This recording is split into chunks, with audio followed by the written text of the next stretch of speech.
Now in its 10th year, this is Gabnet. Talk like you've never heard it before.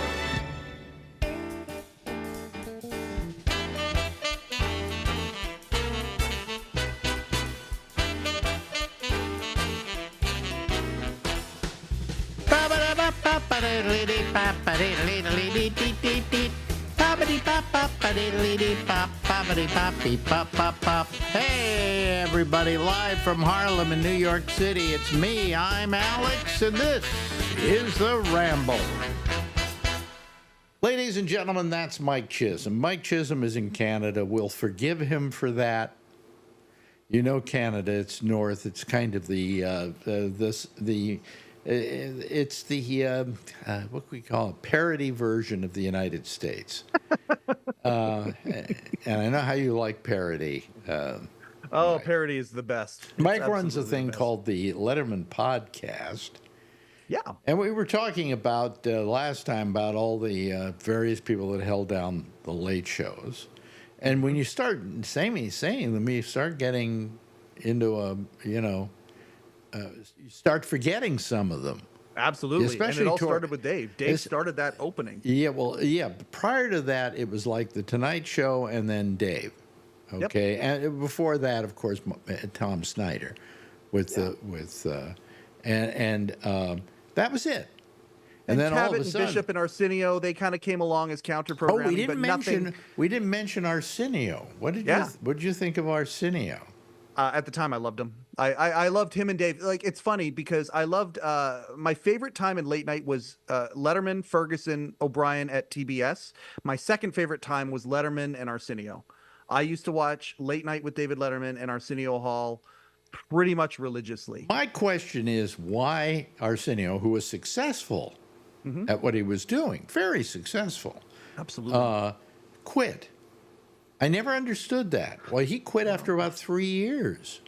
Yeah, but it was a numbers thing for sure, and a big part of it was to do with Carson stepping down and Letterman moving over to CBS. A big part of it was everything was expanding, and in my opinion, Arsenio's show, while it was amazing, I loved it. I think it was, if there was a show that was a fad in the late night world, I think Arsenio Hall is the top of that list. Kind of a fad, yeah. Absolutely. Now, I still loved it. He had on artists and different people that Carson and Letterman wouldn't have on. I think that started to change as well. I think people started adapting the booking of the main shows, if you want to call them that, a little bit more. And I think it squeezed Arsenio out, just like it. Chevy Chase tried to start. Joan Rivers tried to start a show. They get squeezed out. I was just thinking that Arsenio had my good friend Gilbert Gottfried on several occasions. Carson never had him on, and I don't think Dave ever had him on. I think in the early days he did. He had him do a lot of stand-up. I may be wrong. Do you want me to find out right now, and we can continue the conversation? Yeah. Go find. I can't find out, but he just messaged me. Hey, buddy, I'm on with Alex Bennett right now. Yeah. We're trying to figure out if Gilbert Gottfried was ever on Letterman, and if so, how many times? And well, when? Okay. Don Giller. Oh, okay, Don so the Giller. master, the man, the myth, the legend, Don Giller is now part of our conversation, and I love that very, very much. Well, and you can also tell Don if he's not doing anything just to call right now. If you want to open the Zoom link, feel free. We're recording a Ramble right now. Yeah. Alex just told me to tell you that. Which means, of course, he won't do it. He'll do it. No, he'll call, but at the last minute. That's right. Gilbert. He was an amazing talent, and Arsenio had him on a couple of times, I believe. Yeah, but Carson never had him on, and I don't think at least at CBS, neither did Letterman. Yeah. And I think maybe part of the problem is that Gilbert was just too rich a mixture. They kind of felt they couldn't control him. Which to me makes a great guest. Oh, Letterman. Oh, Don just sent me a collection. Gilbert Gottfried. Okay, so Don Giller actually has. Oh man, now I'm embarrassed because I know Don Giller's channel pretty well. He's got a Gilbert Gottfried collection on Letterman and Late Show jokes, so it's both. And how long is this thing? Oh, and it's an hour long. So there's a lot of Gottfried on Letterman. It's an hour long. But ask him if it was only the NBC show, or did he appear on the CBS show? He appeared on the CBS show by jokes. Okay, Don says, tell him I'll pop in at the last minute. Yeah. That's great, buddy. We're almost there. So yeah, it says the collection, the title of it does say plus Late Show jokes 2012 2013. So obviously there was something in 2012 2013 that he did with Late Show, and I'm going to dive into that. So there we go. Late Show jokes, though, that I don't understand. He might have send some stuff in. I don't know. That's I'm going to watch that collection. But I always figured anybody that have Gilbert Gottfried on was brave. Yeah. Because what would happen is Gilbert would hijack the show. Yes. But like a Robin Williams type thing, except completely different. But you have to know how to handle him. And if you know how to handle him, it's bliss. Yeah. Okay. How would you handle him when he would come on your show? How would I handle him? I just let him go. Yeah. I just let him go. You know, my theory always, I'll tell you, I told you I didn't like Steve Allen. Yeah. But I got to tell you, I got a couple of pieces of advice from him. And one of the pieces of advice was never try to top the guest because he's there to work for you. Mm-hmm. And the other is always try to be fun, not funny, because you can be fun all the time, but you can't be funny all the time. I thought that was pretty timeless pieces of advice. Those are timeless. Like that's a long time ago that he would have given you that advice. Yeah, exactly. And it still pertains to today. Yeah. Yeah. No, it was great. He didn't give it to me personally. I heard him in an interview say that. Yeah. Yeah. I mean, I did interview Steve. And by the way, speaking of people who hijack the show. Yes. You know, I mean, he would tell you where to put the microphone. Yep. And you go, aren't you here in my world? You know, what are you trying to do? Hijack it and make it yours? You know. So I was never fond of Steve Allen. Yeah. How about Corden? See, again, I think Corden, the last person that I've kind of attached to was Craig Ferguson. I haven't attached to anybody out there. I watched them, and I had already attached to Kimmel. I enjoy Kimmel a lot, and Kimmel, I knew Colbert. Oh, we forgot Kimmel. You forgot. Oh yeah, Kimmel. no. There's a bunch that we haven't talked about yet. That we could go to. Kimmel is terrific, but I think it's because he learned everything he learned from Dave. Yes, it's a Dave tribute show. Yeah, it's a Dave tribute show. Exactly. Which I'm okay with. I'm fine with that. Well, I mean, he learned the lessons and he plays the game right. You know? Yes. And he's ABC. ABC is Disney, and so he's a perfect vehicle because he and I have many of the same interests of the thing, Marvel movies and Star Wars and all that sort of stuff. And so he's a perfect vehicle for promotion for that Disney machine. But he has that Dave sensibility in many respects. He's edgy. When I was in LA a couple months ago to see Dave, Dave's former booker also books for Kimmel, and so she got me in the VIP treatment, the whole 9 yards, and I got to sit there and I got to watch and deconstruct this show. Jimmy came out and he talked about mushrooms, and he and Chris Pine had this edgy conversation about like I think that Kimmel has edge to him more than the other hosts, in a different kind of edge, I should say, and I think he gets all of that from Dave. Yeah. I like Kimmel a lot. No question about it. Corden was good. He was good for the modern new audience. Lots of YouTubeable, viral, internet friendly type moments and segments and things like that he had. I can see why he was so popular. I can also see why he didn't last. You know, who again? Corden, James Corden. Well, Corden, it lasted as long as he wanted to. He decided to get out. You know, when Corden took that job, I was always a fan of Corden prior to that show, and he was okay on that show, but not great. But Corden was so successful as an actor, as a writer, as a, in a lot of different areas, as a performer, that he didn't need to be tied down like that. And I think he just wanted to do it for a couple of years so he could experience America and then go home.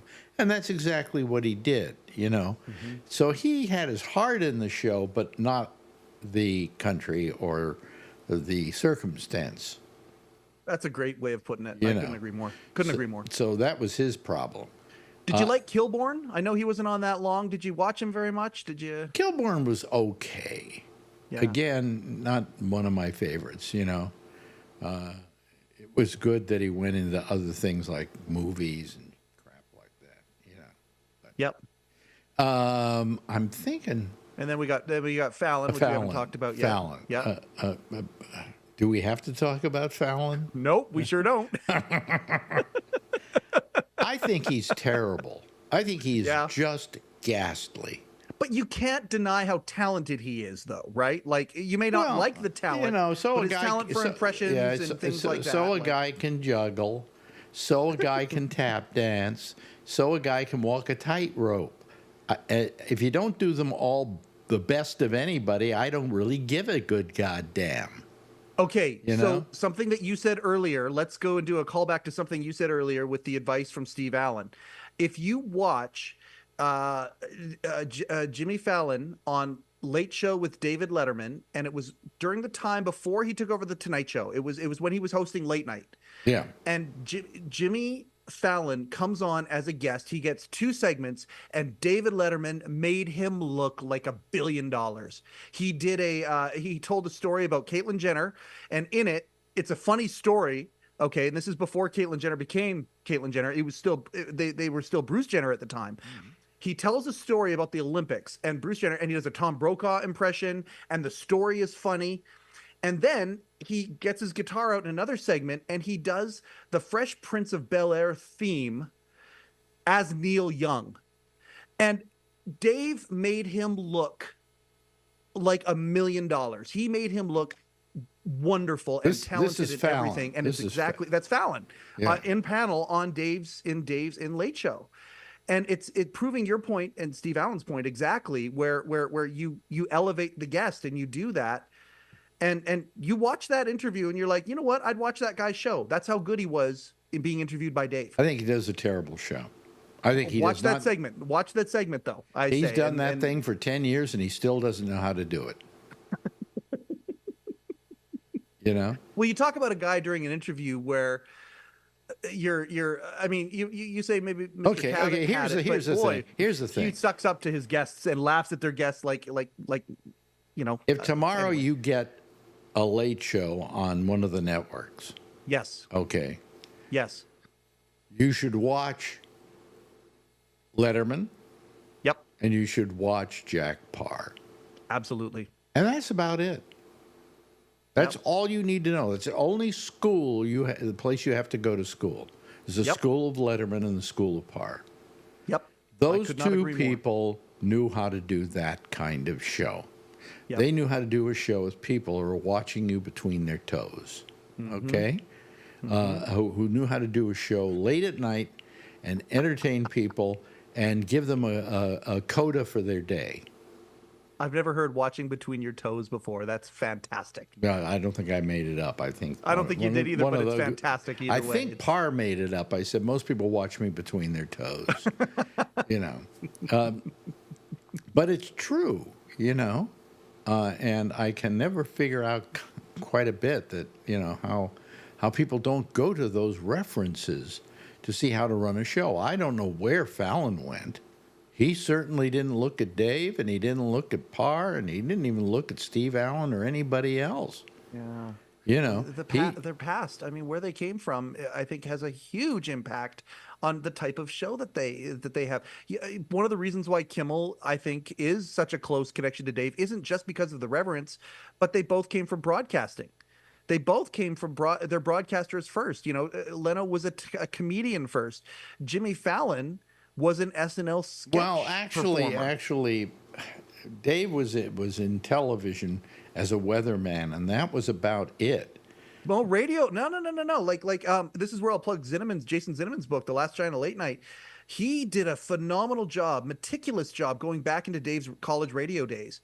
Oh, and college talking radio! about- I didn't know he did Oh that. gosh, yeah, and again, I highly recommend this book to you specifically. Those first few chapters, Alex, because I think you'll find a kindred spirit there. Push boundaries and got fired because of breaking format and doing some of these things where pushing the envelope of a little bit of mischief. And he did that in his college days. These were the things that built that attitude that went into his television careers. Yeah, but what's the difference between radio and television? A more expensive receiver, I think. There you go. Yes. Yes. I mean, but the fact is that the fact is that people should understand that you're there to entertain people. Yep. That's it. And when you talk out there, you're talking not to thousands of people.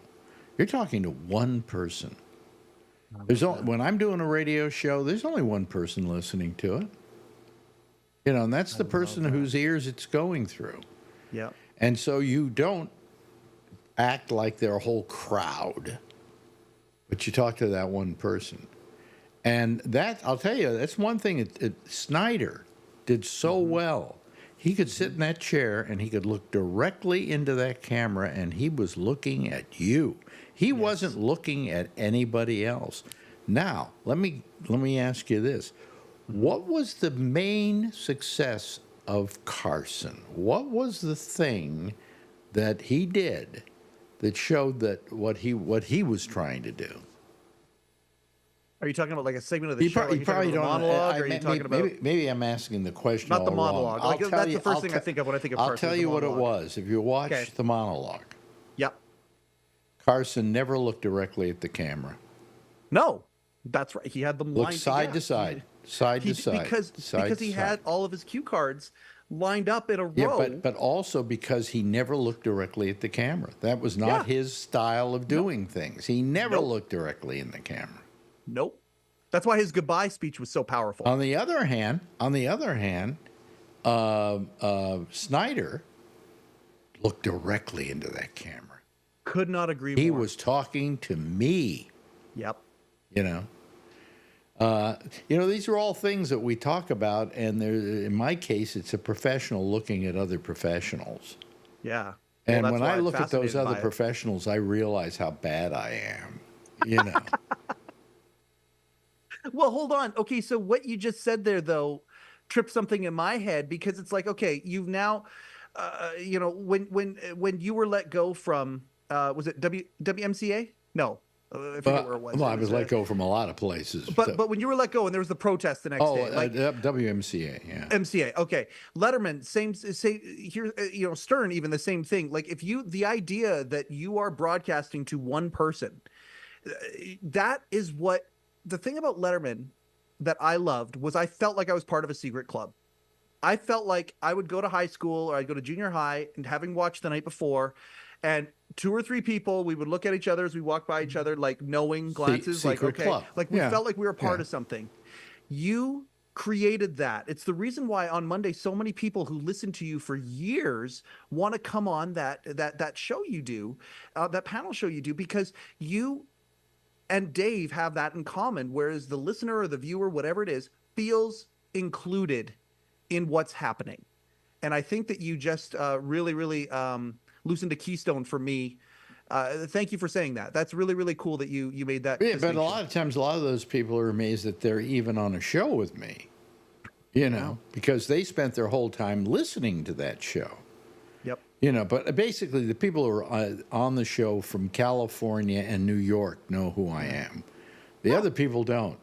I mean, Well, I look at Mandy's in Atlanta, Georgia. She knows who you are. No, She heard you on Sirius. She heard me on Sirius, yeah. Yeah, I had a wider. Well, you see, by that time, radio was a local thing. Yes. You go outside Yes. the city limits of San Francisco and nobody knew who the hell I was. Yeah. Okay? Yeah. And that was the nature of radio, also local television. In the case of Sirius XM, I was suddenly going out to an entire country. Yep.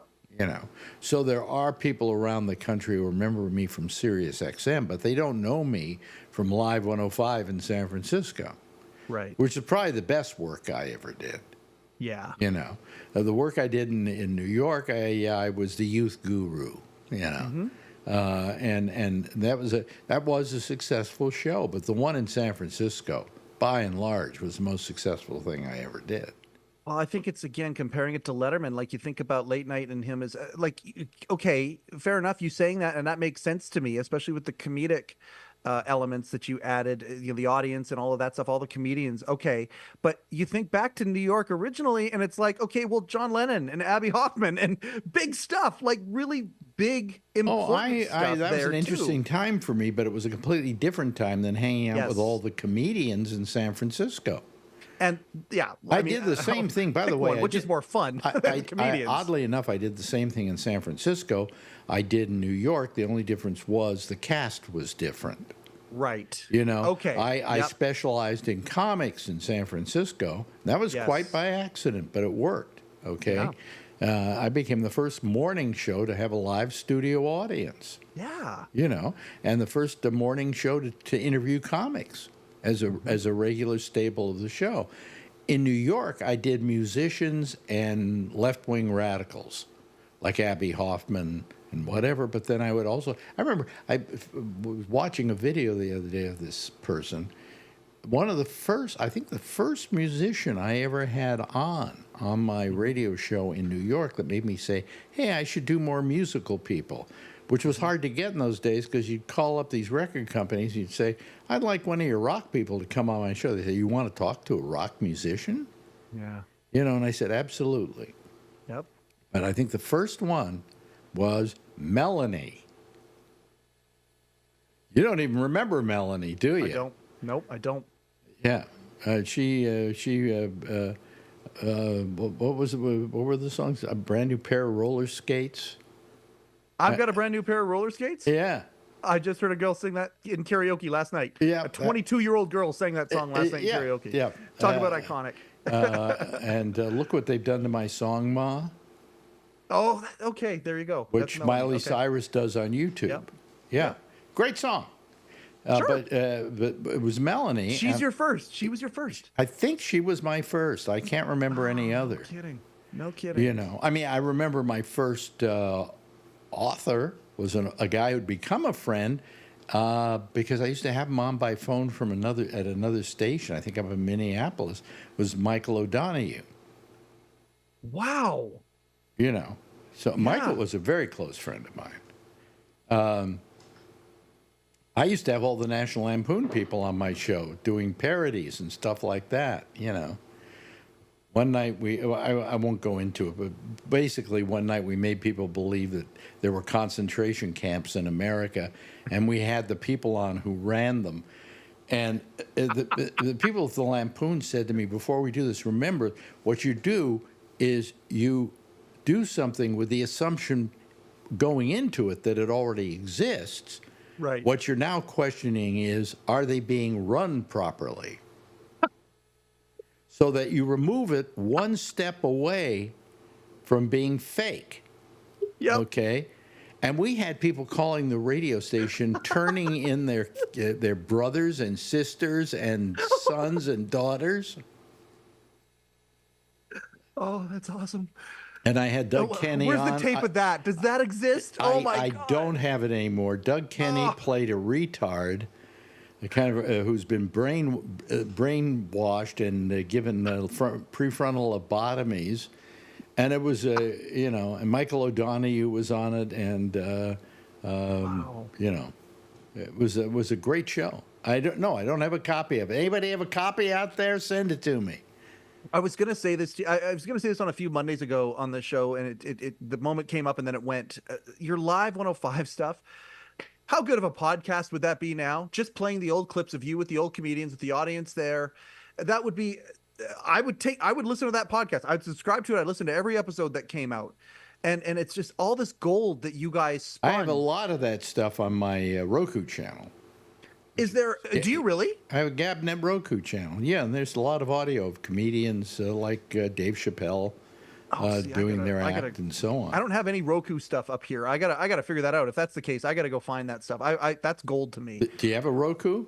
I don't, but I'll get it. Buy a Roku, I'll put a get one. Gabnet, look up Gabnet and watch it. There we go. A lot of stuff. But listen, we've run out of time again. Thanks, Alex. It just goes by This so is a treat fast. for me. Anytime you need me, anytime you need a guest, I'll be your Tony Hey, you Ramble, don't my have friend. to kiss my ass. I want I'm you not. back. I want you back. Anytime, sir. And look, Absolute pleasure. Giller didn't call. No, he didn't. He didn't I didn't call. He didn't. I got a couple of messages from him here, but yeah, no, he didn't. Ladies and gentlemen, that is the ever popular Mike Chisholm. He is the host of a show called the Letterman Podcast. Go listen to it. I'll talk to you later. Peace and love. Bye-bye. Now in its 10th year, this is Gabnet. Talk like you've never heard it before. Well, okay. Yeah. Let me do what I got to do here so that I can hear better. Okay, there we go. Hello, everybody. How are you? Another good evening, and thanks to I want Mike Chisholm on more. I enjoy him. He really knows his stuff, and I know my stuff too. So we both get along. Anyway, we were talking about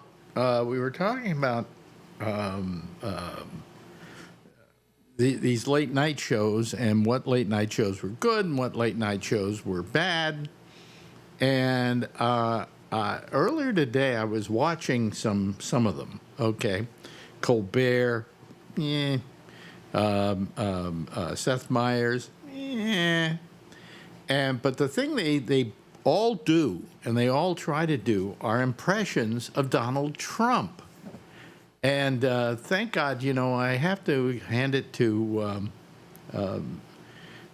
Jimmy Kimmel, who does more material about Trump than anybody, okay, practically. He never does an impression of Donald Trump, but all these other numbnuts try to. Colbert tries to do it. He's terrible at doing Trump. Seth Meyers does him. I have to turn Seth Meyers off the minute he starts going into his Trump impression. These impressions are so mediocre, I can't begin to tell you, So anyway, I just wanted to say that in following what we have been saying here all along. And, tonight with our discussion about those late shows, he's one of them. That the Colbert is terrible, and Seth Meyers is terrible with his impression. I never have heard of Fallon does an impression.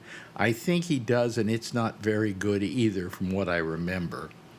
But anyway, so that's my comment to go along with what we were discussing tonight. And in fact, I will discuss it with him the next time I talk to him.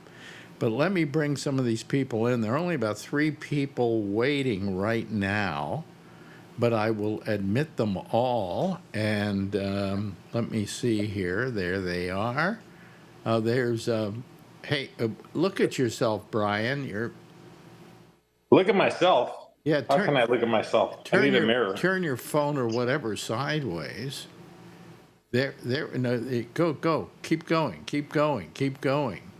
Yeah, because of that, it didn't, for some reason, if you turn sideways, it doesn't turn sideways as well. I think you have your phone locked, is what you have it. Or what are you using, an iPad or a phone? A phone. A phone. So that's what the phone did. And I have oh, there we go. There's Josh. Because my Wi-Fi is always slow at the beginning, so I just screwed. I used my phone for a little while. Yeah, well, the problem you got is that you're in that portrait mode, and Jeff Stein just disappeared. I did? Oh, well. Huh? You did. You What did I just do? turned off your camera. He's just a gray block. You turned off your camera. You got to turn your camera back on. What button does he push, guys? I don't have my iPhone here, so. The left one. The one on the left. The one on the left? The one that has a camera? right? Um, Jeff, you can't find it. Jeff, are you still there? Yeah. Hey, Pammy, Oh, need your help. If you move the And- mouse around, it should bring up the lower bar of the screen, and it's not all the way to the left. It's the second from the left on mine. It says video. yeah. There's an arrow you can hit on it and probably. Well, let's see here. Turn it Well, backwards. of course, it's right next to the one that says audio. And, Yes. and I think, yeah, there you go. thank you, Pammy. Thanks, You're Pam. welcome. Thanks, Pammy. You're his service animal. I just help out where I can. That's all. All right. You got So, to toss through. Your GabNet check is in the mail. there you go. That's right. Have fun, guys. Okay, thanks. You bet. Appreciate it, Pam. Appreciate it. Anytime. Quick No. internet. What? No, don't touch anything, Jeff. It's fine. It's fine. Don't touch anything. You know. Hello there to Josh. A good evening to you once again, Josh. Hello. Hi, how you doing? I'm doing pretty good. How you doing? I'm doing okay. You know. Am I right? Do you watch any of those late night shows at all, Josh? I really don't. Yeah. I mean, not much for comedy or comedians, as we've talked a little bit about before. I mean, I liked Letterman okay. I never really cared for Leno. There was a book I read when I was in like middle school called The Late Shift Yeah, that I think yeah, HBO it's a- made into a movie. It's a great book. It's a great And I read book. it, and it was just about like Letterman off air for a long time, sadly, was a super depressed guy. Yep. When he wasn't doing a show, and and Leno's little eccentric at times, so it was just about the business. So I know a little bit, but I'm not really Yeah. into like comedians or comedy shows, stand up, that kind of. A lot of people are. I mean, Well, that was my business quite a while ago. yeah. You know. I like Nikki Glazer, but not for the reasons Nick- everyone might think. Nikki. Let's talk about Nikki Glazer for a second. What is it about her you like? I like that she's blonde You and that she's about 120 pounds. But like her for all the sexist reasons, right? well, which, if you watch her shows, apparently that's pretty much what she talks about from the second she comes on the stage till she leaves. And then she also wears outfits which are extremely well, they're not. Yeah, right. So No, but yeah, I yeah. think I have That's to, a I have weird to comedy, admit, I have but, to you admit, know. how many here? Anybody here seen Nikki Glazer between he and I? Would you agree she is really funny? Yeah, no, she's actually really funny. Yeah, I listen to a lot of on Sirius. They have a lot of the comedy channels, and so I'll bounce around there. And if she's one, when I see her name on there, I'll listen. Yeah, I when I first saw her, I went, "Wow, she's good." Yeah. You know, and I can't remember why I felt she was so good. She was just doing something none of the others are doing. Well, I'm not. I've seen a bit. I think I don't know, a month or so ago, I turned my TV on. It was on HBO. When I turned it off, and it was on one of her specials was on. When I turned it on, I caught like the last 10 minutes or whatever. Mm-hmm. I think they filmed a few of her, or the main act that she's doing everywhere she goes and all that kind of stuff. But so I've seen what it was about, but She started out doing podcasts, I believe. I'm not really sure. I mean, I know apparently she did that deal that Netflix did with Tom Brady or whatever, and there Mhm. were a lot of people that were Mhm. surprised about some of the jokes, and I'm like, well, if you've seen her comedy shows, what did you expect? That's where I first saw her, I believe, and then we went and watched her specials, and we thought Yeah. they were absolutely terrific. Yeah, yeah. I mean, she's Yeah. filthy. She's absolutely Oh yeah, filthy. right, yeah. But there's Yeah. nothing dirty about her. You know what I'm saying? Yeah. You know. But yeah, I've seen her stuff, but I mean, I don't really do a lot of, I don't watch the late shows or anything like that. I just really never did. A little bit with Letterman here and there, Yeah. when I was younger, and I would stay up till 3 o'clock in the morning and stuff like that. But Brian, Nikki Glazer. Oh yeah, no, yeah, I like her, but I don't know what you guys were talking about earlier, maybe, but the night shows. Yeah, I used to on VHS. I used to record Johnny Carson and Letterman, and I used to watch them the next morning. I really liked them. Yeah. But I got to tell you, the only one of the late night guys who really, like Colbert, thinks he's so great at political comedy, and he's really not. He's really quite mediocre. And Seth Meyers sets himself up as being somebody who does comedy about the news of the day and so on, and he's really mediocre. But I do feel that Jimmy Kimmel is the real deal. He is genuinely funny, and he has a way of going after politics in a way that none of the others have. They're just a little too obvious about it, and he just does it, And I think he's very good. Have you watched Kimmel at all? No, I guess not. Okay. I mean, I've seen his. I mean, I knew who he is, and I've seen it. But If people haven't watched Jimmy Kimmel, they're missing out on something.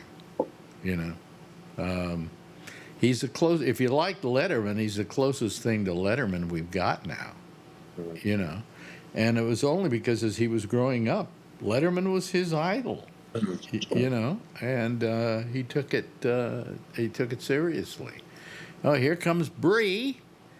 Bree is about to join us. He is in Malaysia. Let me see here. Is he there? Or is this somebody going to pretend to be him? I don't know. We will hope that he does it right. Let me just turn myself on here, just in case it is him. Bree, are you there? No, I'm there. Just give it a minute, and we will catch up. Oh, okay. That is him. Okay, so we don't have to worry about it. Just give me a minute. Yeah. So anyway, otherwise, I mean, I look at the news and so on, and I get more irritated by the news every day that I watch it. I just, I said to Marjorie today, I said, the last half hour on MSNBC, all they've been talking about is Donald Trump and this thing in Springfield, right, with the cats and dogs. And I went, isn't it time to get on to something else? Haven't we beaten this into the ground like a dead horse, for crying out loud? Yeah, very much. I'm so tired of seeing that one clip. Of course, I know he said that, and she reacted wonderfully to it with just her looks and so on. But how many times do we have to see that clip, and how many times do we have to discuss it? And aren't they, by discussing it, playing into Trump's game plan? Because just like it was back in 2016. Over and over and over with the Trump stuff until he doesn't have buy time on MSNBC. They give him all the free time he needs. I mean, they haven't tired of him, but apparently Fox has, because the other day he was in the middle of some kind of speech he was giving, and they turned him off. They just went to something else. It seems as though Fox is starting to now not run his speeches any longer. And so, I mean, if Fox gives up on you and you're a right winger, you're in trouble. Yeah. What it looks like with Bree today? He's all dressed up wearing a tie and everything, and then we see the ceiling there, which kind of looks industrial. And when you look at him, he looks like he's the manager of McDonald's. Drive-through? Yeah, doesn't he? He's at the drive-through. Yeah. There's Bree and his, he's the general manager of McDonald's. Oh, there. He made him mad. Oh, what? He just disappeared. Goodbye. Oh, well, anyway. Let me see here. So Yeah, but I mean, is that how it's going to be at what 50 days or something like that? It's I mean, it just, but I still. mean, these guys haven't learned that, he's kind of like Beetlejuice juice. You mention his name 3 times and he appears, right? If you don't mention him, he doesn't appear, and if you want to win and you want your person to win, play all her speeches. Get on and say what she's doing that's so great and wonderful, And don't spend 30 minutes of your precious hour, talking about Trump. They don't realize they got him elected in 2016 because they couldn't shut up about him. He knows how to monopolize the press. He knows how to monopolize the somebody said he sucks the oxygen out of the room. And they're allowing themselves to go along with it again. And even when it's absurd press, they say, any press is good press, but the absurdity of the things that he says, and then it still just rattles on for days and days and days. Yeah. By the way, Trump hates what's her name? The singer. Oh, Taylor Swift. Taylor Swift. How can I not remember that name? He hates Taylor Swift. He put up a thing, I hate Taylor Swift. There's never been a president in history who has ever said in any forum or anything, I hate so-and-so. I disagree with so-and-so, I dislike so-and-so, but not I hate them. Yeah. Right?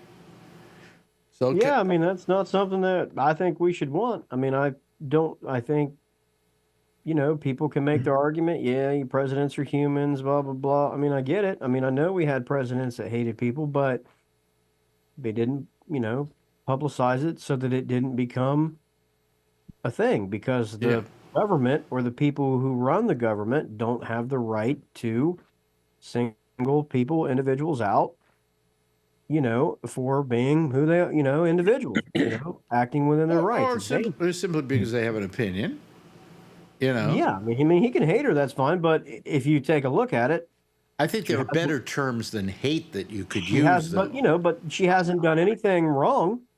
Right. I mean, everything that she's done is well within her rights as an American citizen to do, right? Yeah, right. She uses her freedom of expression to make music and her freedom of speech to advocate for things that she says that she believes in. As far as we know, she breaks no laws. And she feels she has generously contributed to many local economies for a long time. Yeah, so. And she feels that she has a certain a microphone, and she's using that microphone in this particular case to make her thoughts known. You can either agree or disagree with that, but I mean, I've often said, who cares what a personality thinks? I'm not going to go vote for somebody because a personality says so. Yeah, and they still have Swifties for Trump. There's a group called Swifties for Trump. Oh, really? Yeah. That's fine. They're allowed to have their thing, but I mean, a little bit of Trump's I'm sure, is jealousy. Because in many ways she is a more popular person than he is. I mean, look, when she came to Cincinnati and did 2 sold-out shows, every hotel was sold out, every restaurant was busy, and the city was a-buzzing with millions of dollars changing hands. You can't do that. And very little of those dollars were going into her pocket. Correct. They were going into she doesn't get the hotel money, the restaurant money. That people like me get that. Me or you or you or you. The guy that owns the restaurant or the guy that manages the hotel or the Uber drivers and I mean, it's a big weekend for them, right? He's been very good. I bet if you wanted to drive around Uber, they're all over the place down there. He's been very good for the economy of cities. I'm sure terrific. Yeah, I mean, she did 2. I mean, more people. She did 2 shows in Cincinnati at the football stadium, and both of them were full. It's a big stadium. Yeah, I was driving home from Lodi. And people were driving from Sacramento to Santa Clara, so like 2 hours to go. Sure. And then they were saying that the stadium was, sold out, and there were people outside, like tailgaters, like outside all just to right. be The same there and way. hear the music outside the stadium. Yeah, there were apparently tens of thousands of people that were there that didn't even go to the concert. But the thing is, I'm sure that there were people there from Tennessee, Michigan, Missouri, Yeah. Indiana, Pennsylvania. Can I for a moment you know, sound like the old guy that I am? I cannot tell you one Taylor Swift song. And I used to know everything about music. Okay. But you know, somehow, somewhere, she eluded me. well, Yeah. it's I okay. get But them all I'm sure. confused. I'm sure there were I some can name gas it. station owners and restaurant owners that couldn't either, but they took the money. Bree's trying to say something here. Yes, Bree. Yeah. Well, they all kind of mesh together in my head, and it's like bubble gum, you chew it for a while, you listen to it for a while, and then it loses its flavor. Well, I think you can tell the difference between P. Diddy and Taylor Swift. Yeah, Yeah. I think so. He's the one that pulls women let's down the not hallway by their hair. I think But he's let's doing a lot not more than forget. Yeah. Let's not forget that 2018, Taylor Swift endorsed Phil Bredesen in the Tennessee Senate race, and he lost. Yeah, but she wasn't as big then as she is now. She has only become this she was. massive. No, she's been big for at least She's 10 been years. big, but she hasn't been this big. I think it's only been the last couple of years, isn't it, guys, that she's gotten these incredible venues. Beyond. Yeah. Beyonce big, yeah. These last 3 or 4 years have certainly been, peak, I would say, for her. But she has been very, very famous for, at least 7 or 8 years. And she was longer well than known that, yeah. for a few years before that. Then she go back to something like, I'm thinking 2002, maybe? No. Well, I'm She's not been sure around it's since that far. 2006. 20, Yeah, but, okay. But I know around like 2010, 2016. 2011, she was certainly becoming well known when they kind of pushed her out of the country music deal and into what. Right, she was a country music artist. Yeah, she The was. first good song enough. was Tim McGraw. Mm-hmm. Mm-hmm. Yeah, I don't think she And, was good enough for them, so they moved on. You seem In to 2009, she sold 7 million albums, so she was pretty big. 7 million. Now what does she sell? 700 million. Yeah. Yeah. I mean, it's all streaming now or whatever. You and also have it's to like remember she's a over a billion streams or something. She's a worldwide sensation. Yeah. Yeah. Yeah. Oh, Yeah, I mean, I'm She sure has the Trump record doesn't. for I'm sure most Trump doesn't like the singles. fact that he's not. I mean, as respected as she is, I mean, he doesn't like anybody that's more important than he is.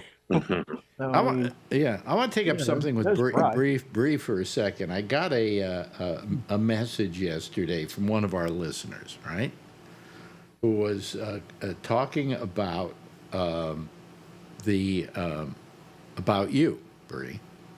He says, Okay. "Does Alex know that Bree is a Trump fan or Trump person?" And I thought about it for a moment, and I have seen you all over the place, actually. Yeah. Well, there were times when I thought, I guess he thinks Trump is okay. But then again, I feel a lot of what you bring up is you trying to create conversation. Yeah. To a large extent, it is. The thing is that I'm someone who believes you don't throw out the baby with the bathwater. So like when somebody comes in and says like, I'm all for Kamala Harris, I hate Trump and Trump is a monster and he's terrible, then it's hard to have a conversation because, well, then how people are lying. And I think that attitude has been pervasive throughout American society. Mm-hmm. We can't talk to each other anymore. So I keep an open ear because if you say, well, there's nothing that Trump ever did that was ever good, then I would disagree. But on balance, 90% bad. But there are some elements where, he didn't, to my knowledge, he didn't start any wars. He wasn't a big warmonger. Like, he didn't like to do war stuff. You know, he also, the other thing is, Well, also he didn't like the military much, and he, I think he got out of the military for bone spurs. So I think his whole feeling about it is kind of, shall we say, tempered.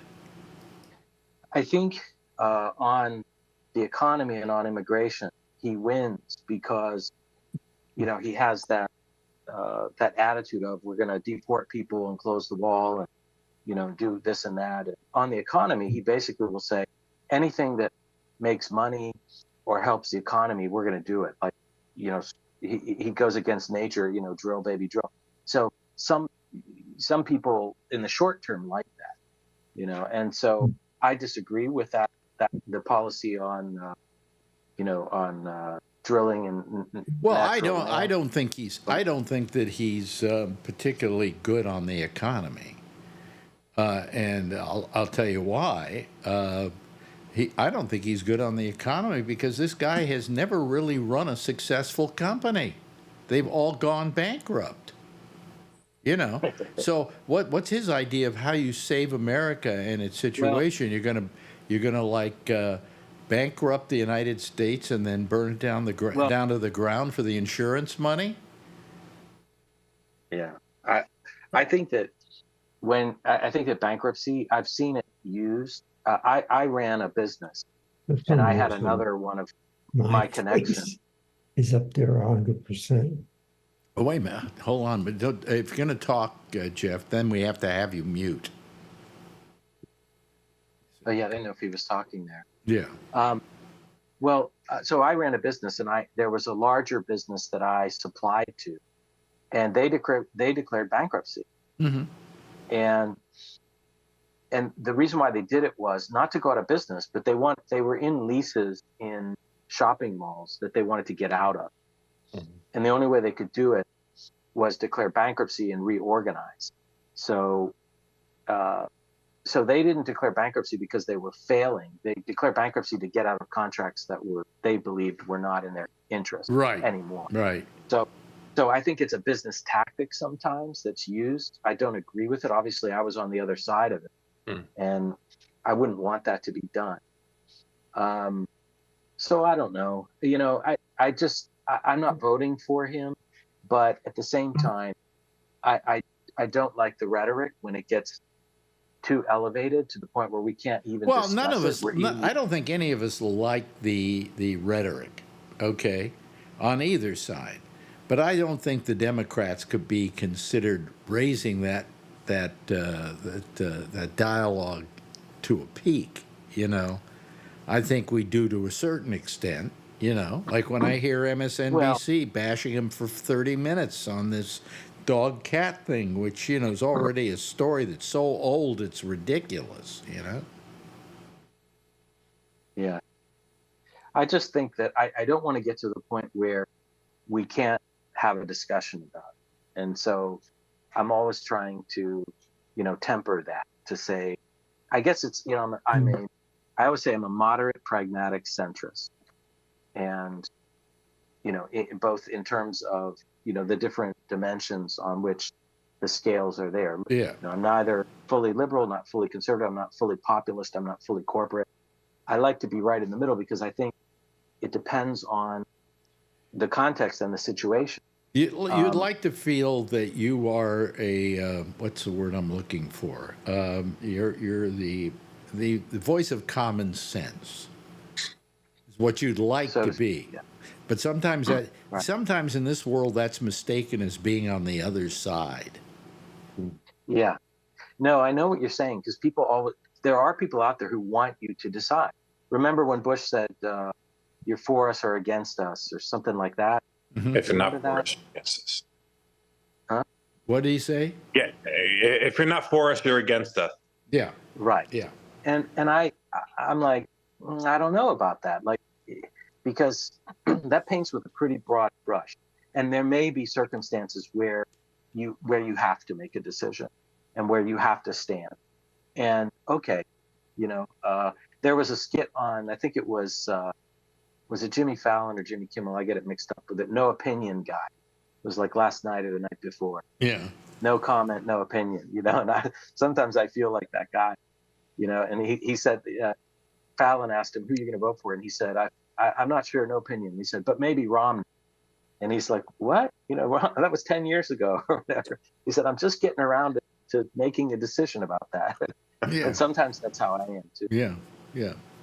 But And by the way, I read science says that the people who are undecided or no comment, no opinion, they something about, I have to look it up again, but the study said these people are not, they're the least biased among us because they want to take time to hear everything rather than just make the decision and then have that stand. That's why I think that's the case with some of them, but not all of them. I think some of them are just stupid and lazy. Okay. And haven't made up an opinion because they haven't really been paying attention. Yeah. Then there are those people who've been paying attention and they still haven't really come up with an opinion yet. Although part of me goes, what kind of human being does it take to find Donald Trump anything other than objectionable? On whole, in total, Yeah. I totally agree with you. Yeah. But I can't carry that into every. I don't throw out the baby with the bathwater. I don't carry it into every conversation because there's just certain areas. But it's the reason we've talked about this before. Why I don't listen to Sean Hannity because and why I don't watch MSNBC. It's always the same. It's like nobody can just raise a hand and say, well, wait a minute.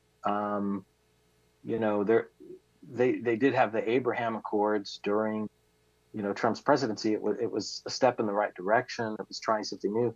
Like, no, because it was Trump. And it's also when they had, I guess the Democrats had the border security bill, and Trump said to the Republicans, don't vote on that because I want it as an election issue. Every Republican that agrees with that, I'm against you because that it's common sense to pass that. So, you know what I mean? So each bill, each decision. If you said you wanted a solution to what was going on at the border or some kind of workable solution, that was the one they finally came up with. And all of a sudden, Trump says to his minions, and I don't know what the Republican Party feels Trump has on them. He must have a diary somewhere where all the women they've ever cheated on he has in that book. Kind of like Hoover. It had something on everybody in the country who might be his enemy. I just don't understand why they wouldn't vote for that. And they had agreed to vote for that. That's the point. And all of a sudden, Trump says, I don't want you voting for it. And it's, and they get down, they just give into his way of thinking. And it's just amazing to me. The Republican Party has always had sort of this rank and file voting tendency. They're just motivated by certain principles, which have always been echoed on, talk radio with Limbaugh and Hannity and all those. And they just feel that there's, a strength in always agreeing and having a front. Yeah, but even with a better part of common sense dictates that you shouldn't. That's what we're talking about here. And I think that's what bothers especially somebody like Josh, is just that kind of stupidity.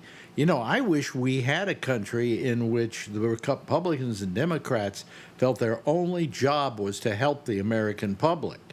And that they would agree on things occasionally to get things done. Yeah. But that's, in your dream world now, Josh, not Josh, Bree, it's not going to happen. Would you agree, Josh?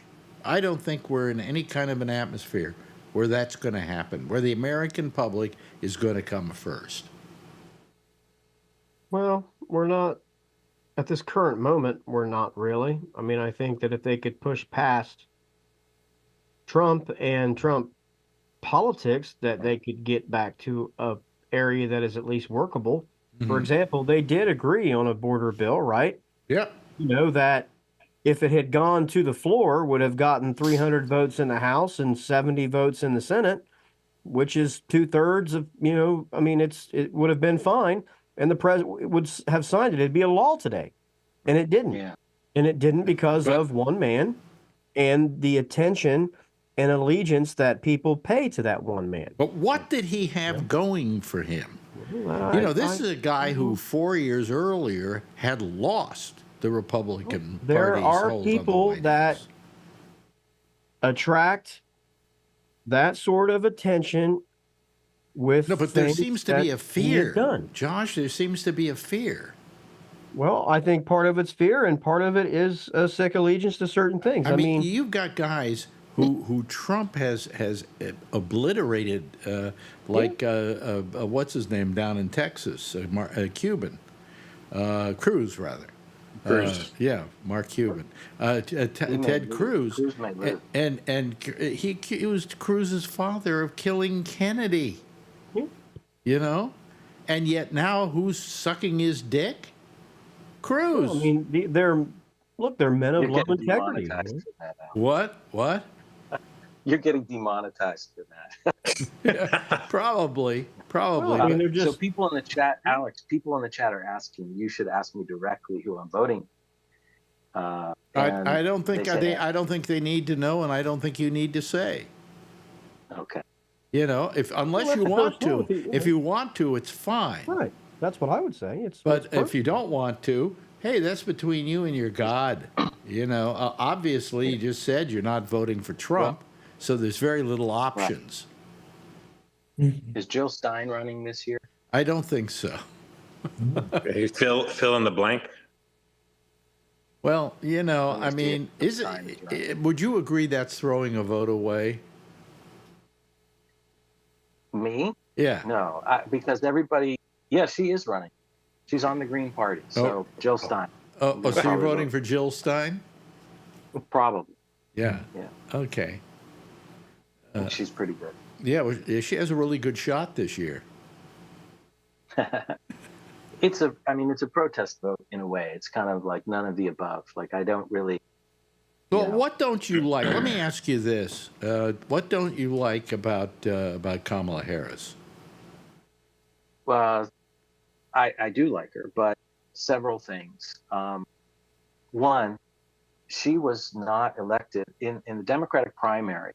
She was one of the first to drop out, which indicated to me that she was not the choice of anybody in the party except the elites. I heard. Well, there was a Clinton who really also, let's face it, it's a question of being able to get money, and maybe the money ran out when her star wasn't rising any longer.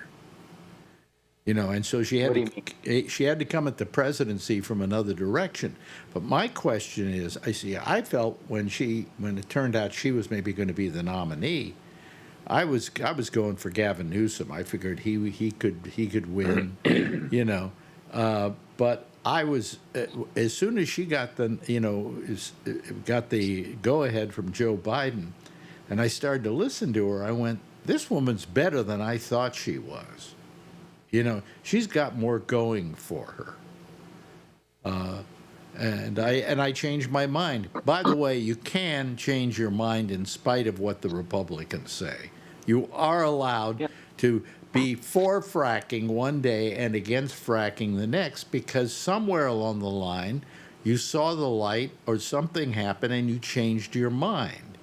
And I would much rather have a president that changes their mind and has that flexibility than doesn't.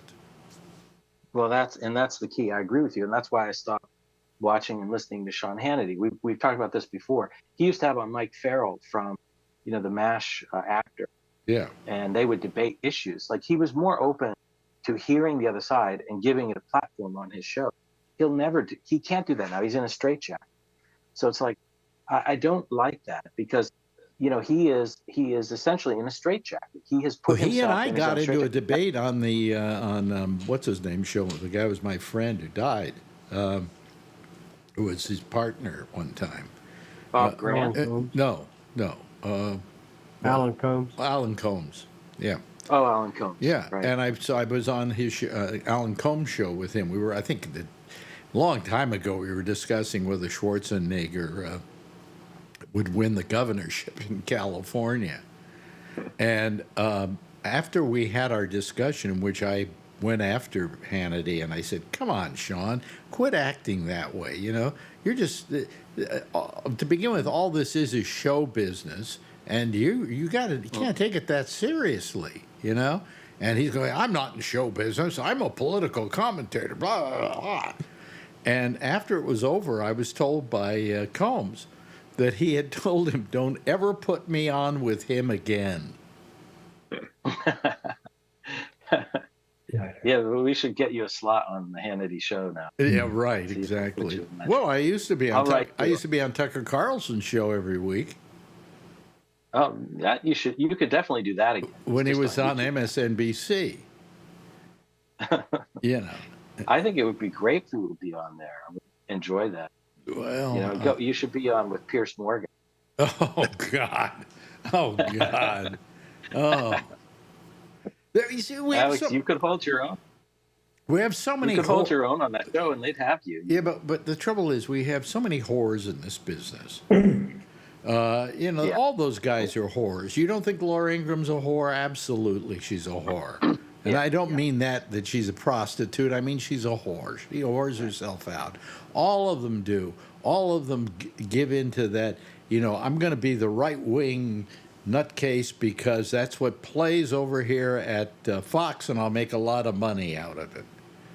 Of 40 course, million. of course, anybody who's gone too far no longer has a job, you know. What's his name no longer had a job. O'Reilly. O'Reilly was out. What's his name? Who am I talking about now? Is out. Tucker Carlson. Tucker Carlson was out. Yeah. Also, what's his name? Megyn Kelly. Beck. Beck was out. Any of Right. these guys who went far left trying to play the game so they could maybe make money off of Fox suddenly found themselves out of work because Fox never stood by them. You know, Fox didn't give a crap. All Fox wanted to do was make money. And I'm telling you right now, Trump doesn't win this election, Hannity's going to be let go. So's what's her name?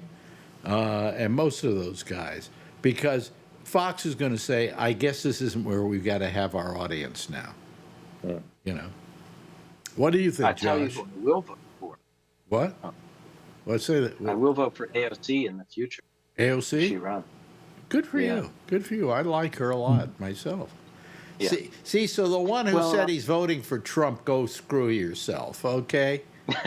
Anyway, Josh, what's some of your thinking on all of this?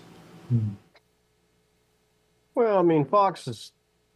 I think they do what they do, you know, basically as an arm of the Republican Party because it's a license for them to make money. You know, Mm-hmm. I think that MSNBC has taken up being an arm of the DNC because it allows them to make money. You know, I mean, I think they have some people on there that legitimately believe the stuff that they say, you know, I mean, but, you know, Nicole Wallace dedicates 2 hours a day to anti-Trump, anti-Trump, anti-Trump. Yeah. And I don't know if it's for her. I think it's almost personal because I don't think she ever went to MSNBC to do that. I think it morphed into that after she got there and he came along because it was like, wow, he is ruining every single thing of the party that she helped build. You know, like Yeah. I think it must be devastating for her personally because she helped get W. Bush elected and worked for him. And at the time, at her crowning achievement of the Republican Party, right after it, like it all collapsed, you know?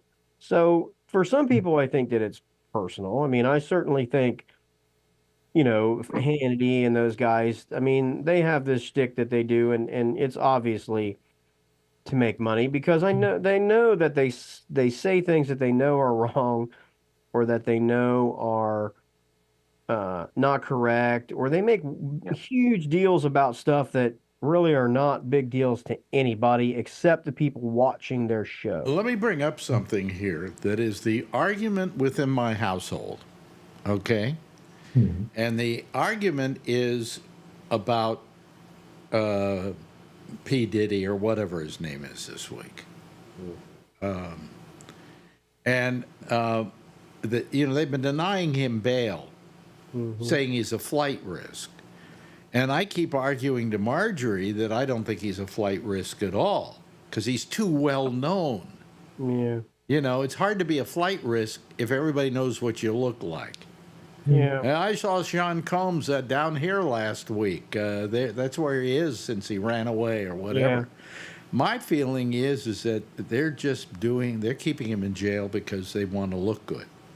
That it's not a practice, and that the bail should never be used as a punishment, ever. Well, the information that I got on that, and I really don't care about it, but I mean, I couldn't help but hear it, was that they made a very strong case that as part of their indictment, he's been accused on many occasions, not just once, not just twice, on many occasions, of witness tampering and witness intimidation, sometimes through physical threats. And the way to stop the witness tampering and intimidation was to remove him from the public where he can make himself available to those witnesses. In other words, he now doesn't have a way to contact them, and his communications inside lockup are monitored. So if he tells someone to go intimidate that witness, he's committed a crime. Well, I mean, wouldn't he be committing a crime if he were put out on bail and then went and tried to intimidate those people? Yes, but then they have no way of knowing. I mean, basically, I mean, he in the privacy of his own home, but he can give someone money to go intimidate a witness, and they may never be able to prove that. But in prison, he can't tell anyone anything. You have no expectation of privacy in prison. I could care less about Sean Diddy Combs. I could care less about him. Yeah. He can rot in jail so far as I'm concerned. But I think the question of bail is bail far too often is used as a punishment for a crime that has yet to be proven.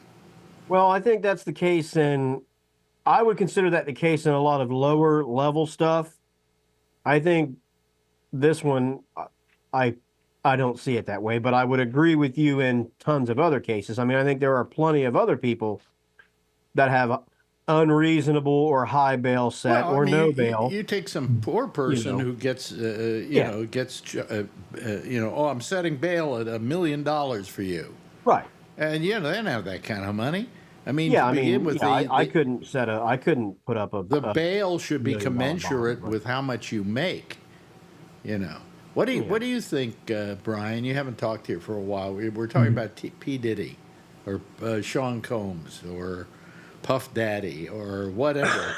In the indictment, it reads Sean Combs, a.k.a. Puff Daddy, a.k.a. and there were about like 10 a.k.a.s. I don't know.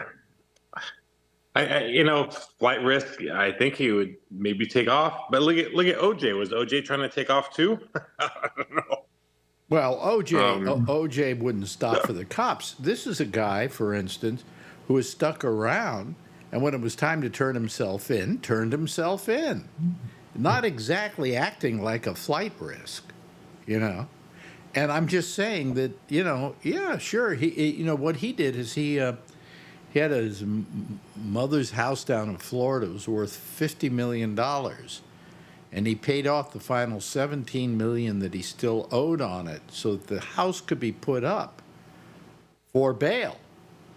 Now, $50 million is a lot of money in bail, even for Sean Combs, okay? Isn't that showing your desire to, to do what's right here? I mean, I'm no fan of his, and I'm not standing up for him. And I think that everything he's been accused of, if true, proves what an absolute creep this guy is. Okay, but he hasn't been found guilty of anything yet. Yeah, but desperate times, right? What do you mean desperate time? Okay, so where's he going to go? If he thinks he's going to prison for life. Okay, so where's he going to go? Where's he going to go in the world that doesn't know who Sean Combs is? Yeah, but he could go to non-extradition countries like the UAE. He could go to Dubai or Singapore. You know, I think I'd rather spend the rest of my life in prison than go to the UAE. Well, Uh, I know you lived there for a while, so I'm not. yeah, Dubai. You could go to, yeah. But imagine being stuck in UAE, Dubai. the UAE. Okay, let's say you're stuck in Dubai for the rest of your life. You know, that's not much more different than jail. I mean, what are you going to do? You know? It's a lot different. Prison rape. I you heard prison kidding me? rape is not fun. I never Hey, experienced listen, it. I got Alex, news for Alex, you. did It's you go to it's Dubai? better. It's better than no sex at all. Okay. Alex, have you What? been to Dubai? No, I've been Have to you been Dubai. to- Yeah, but I Okay, mean, let's go. you didn't want to spend the rest of your life there, okay? But I could easily. No problem. And never leave there? Well, he could still go to Vietnam. He could go to Cuba, China. Mm. Yeah, but Vietnam. he's maybe got to stop certain places before he gets there, and there he could be arrested. Yeah, that's true. You know, all I'm saying is, I mean, what are the chances he's going to flee? And if he does, he's a creep. We don't want him around here anyway. Okay? Yeah. Yeah, but he could move to some place in the United States, and nobody sees him anymore. Oh yeah, nobody's gonna. He's gonna be go. He can go to like where's a far flung place in the United States? Connecticut. You can go to Jeff's house and hang out. Yeah. Nobody would know him. You know, he could go up to. Let's say he could move in next door to you. You don't think your Sure. neighbors are going to at one point finally say, "Hey, that looks a lot like Sean Combs." No, it's some black guy next door. Oh, Yeah, most that's- people will ignore him. They won't even know who he is. Yeah. Yeah. Jeff's neighborhood is all white. I can picture it. I'm sure. Well, Connecticut. unfortunately, I mean, I've yes. never been a big hip hop fan, but I know who Sean Combs is. You know. I don't believe it. Jeff, could you What's pick out? going on? Could you pick out Puff Daddy in the lineup? Me? I don't know. Jeff? No. No, I don't know. Yeah. See. I have no idea. What I'm more interested He's the only in, guy in the world that you wouldn't recognize if he didn't wear dark glasses. Right. You know. Yeah, I think I'm going to look tomorrow about my brother-in-law, who's a real Republican nutcase forever. I got to ask him and say, are you still a Republican? Or are you still supporting Trump? Hey, listen, I feel sorry. Well- We have one person who calls this program a lot, Patrick Blazik, who is a Republican. He's a conservative. He's not for Trump, you know. And I often tell him, right, Josh, that I feel sorry for him. Because really, this guy Trump is ruining his party, you know, and ruining the beliefs he has in what a party should be to its constituency. You know, they're not really representing traditional conservative policy values. I mean, you know, really what they're pushing and why it's appealable to people is because really what they push is nationalism. And nationalism has been popular over time in many different areas and has allowed it. And the reason I don't believe that it is a good idea is because it has really never worked.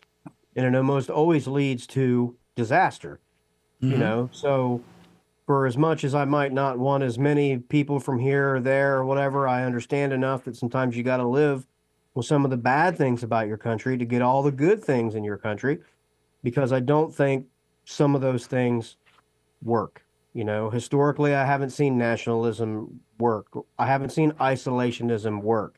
I haven't seen heavy tariff policies work, you know, over long periods of times. But these things appeal to people emotionally, you know. So that's where a lot of his Well, I mean, community of the base comes from. Also, I mean, it takes a certain of naiveness in politics. You see, most people in America don't know what they're voting for. They really don't, and they don't do the kind of homework they should do to figure out who they're going to vote for. Okay, they just believe what they hear, you know, And Well, in it's the like case cooking. of, like, for instance, the immigration problem, oh, we'll build a wall. That'll solve the problem. It will, you know? No. Well, they don't. Go They get just that. don't have a super deep understanding of how these exact same things have played out before. You know, they don't That's another understand word. that. That's another word for stupid, isn't it? Well, or ignorant. You know, I mean, they don't understand that if Americans had jumped into the fray in Europe in 1939 or 1940 instead of later, that a lot less people would have died, including way less Americans, right? Mm-hmm. But isolationism, isolationism, isolationism. Oh, And then we isolation. were attacked. During World War I mean, II, so it just, you know. well, we had come out of World War One, and we had a country in which the populace in general said, we don't want to go into another war. Right. You know. So did Europe, right? But, you know, there were people that, despite it, understood that, you know, was coming anyway. Well, there are people that believe that Roosevelt actually allowed Pearl Harbor to happen.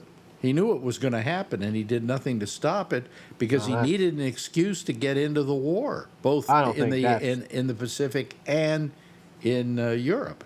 I mean, that's a conspiracy theory, really. You know, there's no historical basis or truth to that. You know, Well, there's stories about the Japanese embassy vacating the day before Pearl Harbor, and we knew there was something that was going to happen. well, there was a litany of warning signs that were missed by people, but I know, but they were missed or they were misinterpreted. They were not known. Yeah. I mean, there was never any intelligence ever given to Roosevelt that said the Japanese are going to attack Pearl Harbor and they're going to attack on this day. Can you imagine if that happened? We're going to let them. If that happened today, there'd be no way we wouldn't know what was happening.